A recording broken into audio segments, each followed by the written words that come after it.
గత ఎన్నికల్లో కారు షెడ్డుకు వెళ్లిపోయిందని ముఖ్యమంత్రి రేవంత్ రెడ్డి అన్నారు. కార్ఖానా నుంచి ఇక కారు వాపస్ రాదన్నారు. గద్దర్ను అవమానించిన ఉసురు తగిలి కేసీఆర్ ప్రభుత్వం కుప్పకూలింది అంటూ వ్యాఖ్యానించారు. కేసీఆర్ మోకాళ్ల యాత్ర చేసినా ప్రజలు నమ్మబోరని అన్నారు. సాయన్నకు అధికారిక లాంఛనాలతో అంత్యక్రియలు చేయలేదని అన్నారు. ఇక కంటోన్మెంట్ ప్రజలు ఈ విషయాన్ని ఎప్పటికీ మరిచిపోరన్నారు.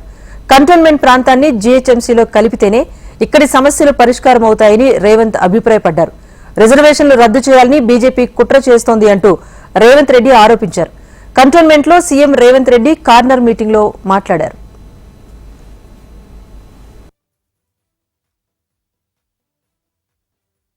కంటోన్మెంట్ లో ఇటు శ్రీ గణేష్ కు గాని అక్క గాని 25,000 మెజారిటీ ఈ ఒక్క అసెంబ్లీ నుంచే రావాలి. సునీతక్కను 1,00,000 మెజారిటీతోని పార్లమెంట్ లో గెలిపించండి. ఎందుకంటే పోయినసారి నేను ఎంపీని, మీరు గెలిపిస్తేనే గెలిచిన. ఈసారి నా స్థానంలో మా అక్కని ఇక్కడ నిలబెట్టినాం. అక్కకేసే ప్రతి ఓటు నాకేసినట్టే, ఈ రాష్ట్ర ముఖ్యమంత్రికి వేసినట్టే. ఆయనలో ఈస్ట్ ఇండియా కంపెనీ సముద్రం పక్కన సంసారం పెట్టి దేశాన్ని అంతా ఆక్రమించుకున్నారు. ఇవాళ ఈ గుజరాత్ వాళ్ళు కూడా నరేంద్ర మోడీ, అమిత్ షా ఇద్దరు ఇవాళ ఈ దేశాన్ని ఆక్రమించుకొని ఉన్న రిజర్వేషన్లను రద్దు చేయాలని చూస్తున్నారు. మిత్రులారా, అప్రమత్తంగా ఉండండి, ఆలోచన చేసి ఓటు వేయండి.